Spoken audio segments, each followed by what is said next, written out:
Hello everybody, it's Jill again from Showtown. It's still World Circus Day, so I'm here to talk to you today about clowns.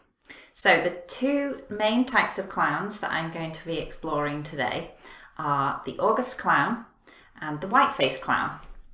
Now, the Auguste clown is the type of clown that you probably picture in your mind when you hear the word clown. He's the character that's always a fool. He always trips over a lot, he's very clumsy, he wears oversized clothes, big shoes that you can hardly walk in, and he has a big red nose and silly coloured hair. And he generally ends up covered in water or has a custard pie in his face at the end of the show, and generally causes a lot of laughs. Now the other type of clown, the Whiteface clown, is an older type of clown. He's the original, and he is lesser known now because there's less of those in circuses these days. But he would always work alongside the Auguste clown and they would work as a duo. But the Whiteface clown is much more sophisticated in his manner. He's the boss of the other clowns. The other clowns all look up to this Whiteface clown. He's the leader. And he's usually beautifully dressed in a sequined costume with a white conical hat on his head. And he never ends up covered in water. He would never end up with a custard pie in his face. And he generally is much more sophisticated in his mannerisms. He always gets the better of the other clowns. He's very well skilled, so he often plays multiple musical instruments, and he's a very good entertainer.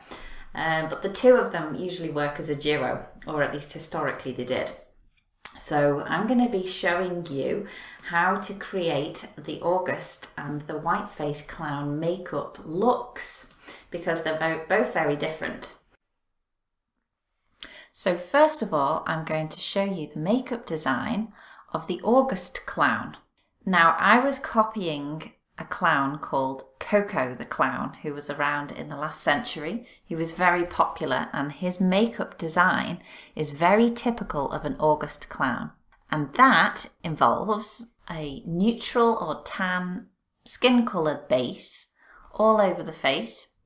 The Auguste clown then accentuates certain areas on the face. So you might picture in your head, when you picture a clown, they have very over-exaggerated high arched eyebrows that go almost up to the top of the eye hairline in white. And that's quite often also outlined in a colour like a black or a red or a blue. Sometimes also the Auguste clown will have panda style eyes where they have a big white spot over each eye that's outlined in a colour as well. But for this particular one, I was copying Coco the Clown's makeup design, and he has big arches that go all the way up to his hairline in white, and then he outlines in a black. And he has a single line that runs down the centre of this arch over the eyelid. He also has a white moustache which he paints on in white and puts a small black smile over his lips. Now other clowns might have a big wide smile that goes almost to each cheek, or they might have another arch that runs from the bottom of the chin up to the nose and down again, almost like a goatee moustache shape. And then they might have accentuated red lips, a big red smile.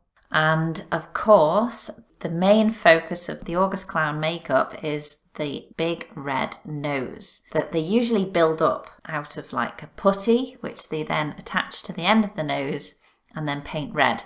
I didn't have putty to hand, so I've just painted my nose red with some red lipstick. And that's the general idea for the Auguste clown makeup. Next, I tried the Whiteface clown makeup. Now, as the name would suggest, the Whiteface clown has a completely white face and neck. And when I say completely, I mean all of the face, all the way up to your hairline, all the way to the edge of your ears, all the way down your neck. Completely white. And for this particular video, I was copying the Whiteface clown makeup design of Paul Freeman, who was Charlie Caroli's sidekick in the 50s and 60s at the Blackpool Tower Circus. And he had a very typical Whiteface clown makeup design. So as you can see, white all over the face, all the way down the neck. The Whiteface clown then has accentuated eyebrows that are halfway up your forehead, and they're quite sort of elegant in their shape. They'll be very smooth curves. Maybe one eyebrow points up, the other eyebrow points down. Maybe one is pointed in a diamond shape and the other one is the other way round. You know, you can have fun here with your design. It's totally up to you. But I was just copying Paul Freeman's design, and this is his. He has one eyebrow that goes up and one eyebrow that curves down. Then around the eyes, a bit of black eyeliner just around the eyes, quite minimal really. Quite often the Whiteface clown will have a shape somewhere near the eye. So Paul Freeman had a little red dot on either side of his nose near the eye, but you might want one on the edge of your eye, the bottom of your eyebrow potentially, or down near your cheek somewhere. You might want a little diamond or a little heart, it's up to you. Red lips, they're quite crucial. So nothing particularly on the nose, but the ears, your ears have to be red. So get your red lipstick and paint your ears like I did. So there's my 2 attempts at the makeup designs of the Auguste and the Whiteface clown. So why don't you have a go? See what makeup you can find around the house and have a go at your own makeup design for a clown of your choice. And share your pictures below in the comments. We can't wait to see them. Thanks for getting involved.